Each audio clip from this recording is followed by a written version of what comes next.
Donc maintenant, il est question de réaliser cette pièce-ci, c'est-à-dire une culotte ou un T132 en acier. Donc on va prendre une barre entière ici, cette partie-là, avec les côtes qu'on veut, et on va tout de suite regarder nos côtes. Pour mon premier cintrage, j'ai à l'axe ici, j'ai 250 plus 300. Donc entre là et là, je veux 550.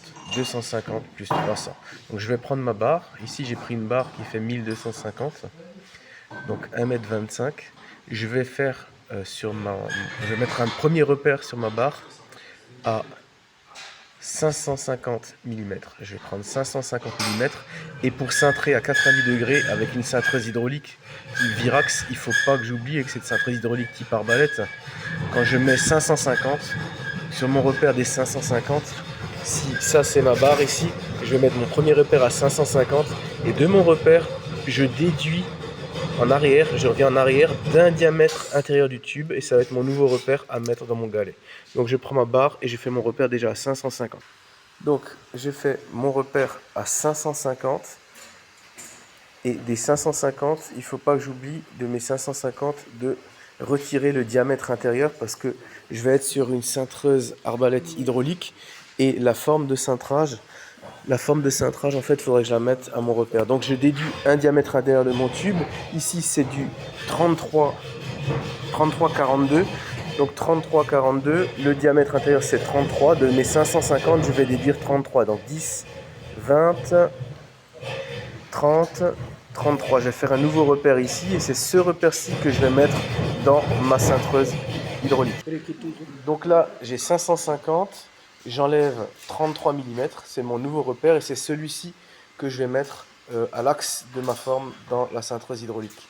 Donc cintreuse arbalète, on se rappelle, on a ici les contreformes, ici on a la forme, donc il faut prendre la forme de 1 pouce 1 quart 33,42, on met bien les contreformes à la bonne place, 33,42 et après donc on peut donc fermer le flasque. La cintreuse hydraulique est en place.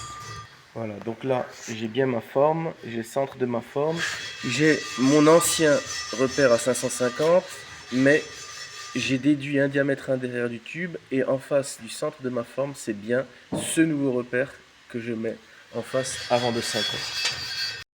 Donc pour pouvoir bien cintrer à 90, ce que je fais, c'est que je vais repérer sur mon tube tout de suite, tracer un trait qui est la fibre neutre, qui permettra en fait de bien placer mon équerre. Je fais pareil des deux côtés et après quand je cintre, j'aurai juste en fait à mettre mon équerre et voir où j'en suis avec mon cintre à 90. On peut faire la même chose de l'autre côté. Donc au fur et à mesure que je cintre, je mets bien sur ma fibre neutre mon équerre. Je peux la placer de différentes façons. Je peux même, dans ce cas ici, je peux même la placer là, à l'intérieur même. C'est encore mieux. Tac, je me mets là sur le trait que j'ai placé avant. Et je peux voir où j'en suis. Ici on est pas mal du tout. N'hésitez pas à mettre un petit coup de plus parce qu'il va se détendre après. Voilà, on n'a plus qu'à réouvrir. Vous allez voir qu'il se détend le tube quand il réouvre. Voilà. Donc là c'est prêt. Donc là on est bien. Je me suis mis sur la fibre, c'est parfait. Du coup maintenant on va faire la deuxième pièce. On vérifie toujours les côtes, même 2 fois, c'est très important. Donc ici de l'axe jusqu'en bas de mon tube, je voulais 550 et on est pile poil à 550, 55 cm. Maintenant, on va faire donc la deuxième pièce qui est celle-ci.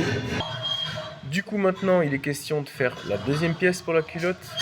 On va prendre pour ici une barre de 900 à peu près, même un peu moins on peut prendre. Et on va faire de nouveau un cintre à 550 et après on va pouvoir faire la jonction des deux. Donc la technique reste la même. Donc on a les deux pièces, la première qu'on a fait avant, la deuxième qui est bien à 90 degrés, qui est à la cote. L'objectif maintenant c'est de se dire comment je vais faire pour pouvoir maintenant de faire de 2 tubes un seul tube. Donc là ce qu'on va faire c'est qu'on va se rappeler quel est le diamètre extérieur du tube. Le diamètre extérieur on sait que c'est du 33,42, donc c'est 42. Et je vais en fait tout simplement déjà savoir jusqu'à où je dois couper. Pour ça, je reprends ma forme de cintrage. Pour savoir où tu vas t'arrêter quand tu vas scier, tu remets en fait le galet que tu as utilisé et tu fais un repère ici. Tu fais ton repère et tu sais en fait où est-ce que tu vas t'arrêter. Tu fais la même chose de l'autre côté, tu mets ton galet de l'autre côté, comme ça on sait exactement où je vais pouvoir m'arrêter de couper, où je vais scier pour pouvoir joindre les deux, à partir de où on sera de nouveau droit. En fait, c'est à la sortie de mon contournement ici, tout pile à la sortie de mon cintre. Je fais la même chose de l'autre côté. Donc maintenant je fais la même chose de l'autre côté, je repère ici. Et je vais pouvoir tracer, je vais faire tout le tour sur celle-ci, parce que celle-ci, finalement, je vais la couper entière, et celle-là, je garderai une partie. Donc là, j'ai fait mon repère, et je vais tracer tout le tour dessus. Voilà, donc en fait, c'est tracé. Donc pour rappel, j'ai remis la forme de cintrage pile en face de mon repère. Je l'ai remise dedans. J'ai repéré où, en fait, s'arrêtait la sortie de ma courbe. J'ai fait pareil de l'autre côté. Et en fait, ce qui est intéressant de faire, c'est que cette pièce qui est plus petite, celle-là, j'ai décidé de prendre celle-ci, je la couperai entièrement. Donc là, j'ai tracé tout le contour, j'ai fait un cercle tout entier autour. J'ai repéré toujours l'axe à ma fibre neutre. J'ai fait pareil de l'autre côté. Donc celui-là, vous allez voir, je vais pouvoir les incorporer l'un dans l'autre, deux diamètres en former que un. Je vais tout simplement prendre une bande de papier qui est égale au diamètre extérieur du tube. Donc là c'est du 33-42. J'ai coupé une bande de papier de 42 et vous allez voir qu'elle va venir entre cet axe et cet axe ici, et on va lui faire tout le tour et on va pouvoir tracer, on saura ce qu'on a à scier. Donc en fait c'est du 42 extérieur mon tube, du coup je vais prendre une feuille et j'ai fait une bande qui est égale au diamètre extérieur de mon tube. Donc à 42, je fais un petit repère à 42 et je vais en fait couper une bande directement de 42 mm. Voilà, je replie et je découpe.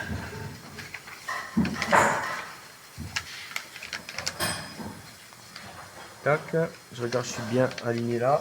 Je fais pareil là. Une fois que j'ai ma bande, j'ai plus qu'à la découper. Voilà, c'est parti. Donc là j'ai découpé ma bande, regardez voir, en fait tu as juste à la placer directement entre les deux axes. Une fois qu'elle est entre les deux axes, tu feras le tour de ton tube et on sait où tracer de chaque côté, où on va scier. Donc on va coincer la pièce, ou je vais la mettre par terre, ou tu mets un bout de scotch, peu importe. Tu fais tout le tour avec, c'est ce qu'on va faire maintenant. Donc en fait la bande de 42, tu n'as plus qu'à la placer entre les deux directement ici. Et après tu traces proprement tout autour, tu fais le tour de ta pièce, tu fais pareil ici, tu traces proprement avec un marqueur fin ou un crayon ce que tu veux découper et tu fais pareil jusque de l'autre côté. C'est ce qu'on va faire tout de suite. Donc une fois que vous avez mis tout ça de niveau, avant de tracer bien sûr, mettez tout de niveau et l'alignement il doit être parfait ici. Vous avez un alignement parfait des deux tubes et vous avez le niveau entre les deux. À ce moment-là, vous allez pouvoir tracer et ça va donner ça. Donc vous avez tracé maintenant des deux côtés et vous allez pouvoir retirer en fait le papier et ça donnera ça. Voilà ce que ça va donner. Donc cette pièce là vous allez la scier et vous allez vous arrêter là et vous allez garder le côté gauche. Tandis que l'autre côté, donc on va regarder ici, c'est peut-être mieux. Voilà, cette pièce-ci, vous coupez juste ça et cette pièce là, il faudra couper entièrement et enlever toute la pièce. On va donner ça, on va voir ce que ça donne en vrai. Donc une fois que ce sera scié, donc il y a le plus grand tube que tu as décidé de garder quand tu as mis ta bande, tu as coupé juste ça. Et le plus petit tube, tu dois lui couper ton tube entier et couper aussi cette tranche. Une fois que ça c'est bon, les deux ne formeront plus qu'un seul diamètre. Et c'est ce qui se passe ici et tu auras donc réalisé ta culotte, elle sera parfaitement en fait alignée, parfaitement droite. Tu n'as plus qu'à pointer et à réaliser ta soudure sur tout le tour et on est bon là-dessus.